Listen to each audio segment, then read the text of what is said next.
प्रिय विद्यार्थियों, सुप्रभात। बेटे आज हम 9th क्लास में ग्रामर का चैप्टर नंबर 1 है बेटे, जिसका नाम है समास। यह जो हमारा चैप्टर है समास का, इसको बेटे आगे कंटिन्यू करेंगे। यह इस चैप्टर से रिलेटेड सेकंड वीडियो रहेगी। प्रीवियस वीडियो में हमने समास चैप्टर का बेटे इंट्रोडक्शन रीड किया था और उसको नोटबुक में राइट किया था। तो आज हम समास चैप्टर का फर्स्ट पार्ट बेटे, जिसका नाम है अव्ययी भाव समास, इस समास को बेटे अच्छे से रीड करेंगे और अपनी नोटबुक में अकॉर्डिंग टू वीडियो राइट करेंगे। अव्ययी भाव समास को करने में मतलब जो दिक्कत आती है उसको क्लियर किया गया है आपको बहुत अच्छे से कि इसमें 3 नियम होते हैं अव्ययी भाव समास को समझने के लिए। तो वो तीनों नियम ध्यान से करेंगे, नोटबुक में अकॉर्डिंग टू वीडियो हम राइट करेंगे। तो बेटे चैप्टर नंबर 1 है समास और इसका फर्स्ट पार्ट है अव्ययी भाव समास। तो चलिए बेटे चैप्टर को स्टार्ट करते हैं। अब देखिए बेटे, इसका फर्स्ट पार्ट समास में अव्ययी भाव समास। जिस समास में, यानी ये परिभाषा इसके, जिस समास में पहला पद प्रधान हो उसे अव्ययी भाव समास कहते हैं। यानी जिस समास में पहला पद, देखो हमने जैसे बेटे परिभाषा से रिलेटेड जो एक दिन वर्क किया था कि परिभाषा, इसमें समास विग्रह पद ये क्या होते हैं, तो इसमें मैंने पाठ करवाया था कि जो पद होते हैं वो 2 होते हैं समास में, पूर्व पद और उत्तर पद। तो पहला पद का अर्थ है पूर्व पद। इसका अर्थ बेटे जो अव्ययी भाव समास है, इसमें कौन सा पद प्रधान होता है, इसमें पहला पद प्रधान होता है और उसे अव्ययी भाव समास कहते हैं। जैसे यथाशक्ति में यथा पहला पद प्रधान है, भर पेट में भर प्रधान है, प्रतिदिन में प्रति प्रधान है और बीचों बीच में बीच प्रधान है।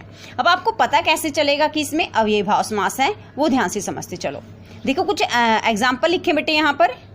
यथाशक्ति, शक्ति के अनुसार, यथा संभव, जैसा संभव हो। इसका अर्थ यथा जो शब्द है, यथा क्या है, एक अव्यय है। जो समास है उसका क्या नाम है, अव्ययी भाव। इसमें फर्स्ट पार्ट को अगर हम अलग करेंगे तो क्या बचा बेटे, अव्यय। तो यथा शक्ति जो शब्द है, इसमें यथा क्या है, यथा एक अव्यय है। अव्यय क्या होता है, जिसके हम टुकड़े नहीं कर सकते, वह अव्यय होता है। तो इसमें देखो फर्स्ट 4 एग्जाम्पल किससे रिलेटेड लिखे बेटे, यथा से। इसका अर्थ है एक शब्द याद रखना आपको इसमें, यथा।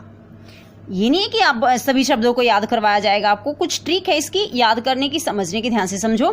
तो फर्स्ट आपको क्या याद रखना है, यथा। और इसका अर्थ क्या होता है, अनुसार और जैसा।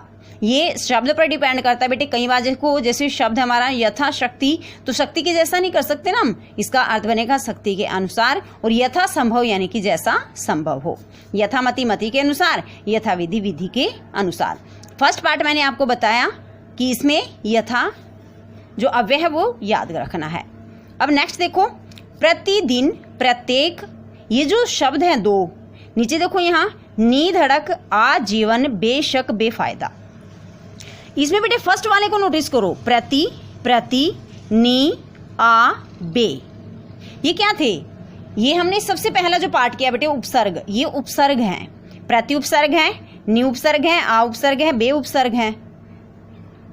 इधर भी कुछ एक एग्जाम्पल है हमारी, देखो आमरण में आ उपसर्ग है, आ उपसर्ग है, भर उपसर्ग है, भर उपसर्ग है, नी उपसर्ग है, अनुपसर्ग है, आ उपसर्ग और बे उपसर्ग है। इसका अर्थ है, दूसरा पॉइंट आपको क्या याद रखना है कि जब भी कोई शब्द उपसर्ग से आरंभ होता है, नियम है ये सिर्फ अव्ययी भाव समास में होगा। तत्पुरुष में, कर्मधारय में कहीं ऐसे एग्जाम्पल नहीं मिलेंगे आपको जो उपसर्ग से आरंभ होते हों। तो जो शब्द उपसर्ग से आरंभ होता है वह भी क्या होता है, अव्ययी भाव समास। अब देखो जैसे इनका आप विग्रह करके देखिए। प्रतिदिन, दिन दिन, यानी कि प्रतिदिन का अर्थ है दिन दिन, प्रत्येक दिन भी आप कर सकते हो। इसका प्रत्येक का अर्थ क्या होता है बेटे, एक एक। अब यहां तीसरी बात नोटिस करो, कई बार ऐसा शब्द मिलता है बेटे जिसमें 2 शब्द होते हैं, दोनों एक समान होते हैं। मन मन, द्वार द्वार, यहाँ 2 एग्जाम्पल दिए हैं। इनका जब देखो ये समस्त पद है ना, ये समास का विग्रह है, तो ये दोनों बातें पूछी जाएंगी आपको एग्जाम में आपसे कि समस्त पद बनाकर समास का विग्रह लिखो, या समास का विग्रह दे देंगे आपको और समस्त पद बनाकर समास का नाम लिखो। तो मन मन या द्वार द्वार, यानी कि एक समान अगर 2 शब्द मिल जाते हैं तो उनके बीच में क्या जोड़ना होता है, ही। मन ही मन, द्वार ही द्वार में भी जोड़ सकते हो आप। जैसे मन ही मन में कर सकते हो यहाँ पर आप, और द्वार ही द्वार में कर सकते हो। ये इसका समास का विग्रह बनेगा। नी का अर्थ क्या होता है? बिना, बिना धड़क के। आजीवन, आ का अर्थ होता है बेटे भर, आजीवन यानी जीवन भर। बे का अर्थ होता है बिना, बिना शक के। बेफायदा, बिना फायदे के या फायदे के बिना। तो वही इनका समास का विग्रह होता है जो आपने उपसर्ग में उनके अर्थ अगर याद किए हों तो। प्रति का अर्थ क्या होता है? एक। नी का अर्थ होता है बिना, आ का अर्थ होता है भर, बे का अर्थ होता है बिना। अब नेक्स्ट साइड जो एग्जाम्पल है वो देखो। यहाँ लिखा बेटे आमरण, आमरण यानी मरण तक, मरने तक। इसका समास का विग्रह बनेगा मरने तक।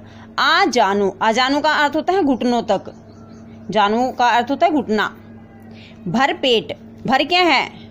उपसर्ग है एक, और पेट भर कर होता है भरपेट का समास विग्रह। भरसक, भरसक प्रयास, ऐसा आपने कई बार शब्द सुना होगा कि भरसक, उसने सफलता प्राप्त करने के लिए भरसक प्रयास किया। भरसक होता है बेटे पूरी शक्ति से, भरसक का अर्थ है पूरी शक्ति से।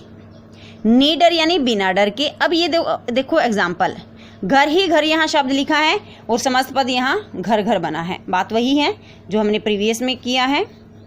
नेक्स्ट है अनजाने, यानी कि जाने बिना। अन का अर्थ क्या होता है? बिना ना, तो जाने बिना। बीचों बीच, तीसरा नियम हमने क्या याद किया? इसमें दो समान शब्द होंगे और उनके बीच में क्या जोड़ देंगे हम? ही। बीच ही, बीच में भी हम इसका विग्रह कर सकते हैं, या ठीक बीच में भी हम इसका विग्रह कर सकते हैं। रातों रात यानी कि रात ही रात में। हाथों हाथ, हाथ ही हाथ में। आ समुद्र, समुद्र तक। आ का अर्थ क्या किया हमने? तक ना। आमरण यानी मरने तक, आजीवन जीवन तक। आ समुद्र यानी समुद्र तक। बे का अर्थ क्या किया हमने? बेफायदा किया है, बेशक किया है, ठीक है। तो उसमें क्या किया हमने? इसका अर्थ बिना। बे खटके का अर्थ क्या हुआ? खटके के बिना। नेक्स्ट एग्जाम्पल देखो, बखूबी, बखूबी यानी खूबी के साथ, बाकायदा यानी कि कायदे के अनुसार। अब देखो ब और बा क्या है? ये भी तो हमने उपसर्ग ही किए हैं, तो बेटे अव्ययी भाव समास में उपसर्ग भी याद रखने हैं। नेक्स्ट एग्जाम्पल हमारे यहाँ पर भी आ गया बेटे, दिनों दिन यानी दिन ही दिन में, और हर रोज यानी कि रोज रोज। तो बेटे जो अव्ययी भाव समास है इसमें 3 रूल आपको याद रखने, वो ध्यान से देखिए। 3 आपको नियम याद रखने हैं बेटे एकमात्र अव्ययी भाव समास में। अगर आपको ये 3 नियम याद रह गई तो आप कभी भी अव्ययी भाव समास में गलती नहीं करोगे। जो हमारा फर्स्ट पार्ट है अव्ययी भाव समास का, उसमें आपको ये 3 नियम याद रखने। फर्स्ट क्या है? कोई भी एग्जाम्पल जो यथा से स्टार्ट होता है तो वह हमेशा अव्ययी भाव समास रहता है। दूसरा एग्जाम्पल, जब कोई शब्द उपसर्ग से आरंभ होता है तो वह अव्ययी भाव समास होता है। और तीसरा नियम याद रखना है, 2 शब्द जो एक समान हो। जैसे अभी हमने किया ना, घर घर, जैसे रात रात कर सकते हैं हम, रात रात, इनके बीच में योजक चिन्ह मिलेगा। कई बार गलती करें बच्चे रातों रात, तो इस चिन्ह को हटाकर बेटे, योजक चिन्ह को हटाकर ओ की मात्रा जोड़ दी जाती है। तो ये इसलिए भी थोड़ा सा ध्यान रखना। तो यह भी अव्ययी भाव समास होता है। 2 शब्द एक समान मिलेंगे जिसमें हमें ही और में जोड़ देना है, वह उसका समास विग्रह बन जाएगा। तो बेटे अव्ययी भाव को समास को समझने के लिए 3 नियम आपको याद रखने हैं। नेक्स्ट वीडियो में हम नेक्स्ट जो हमारा समास है उसको स्टार्ट करेंगे।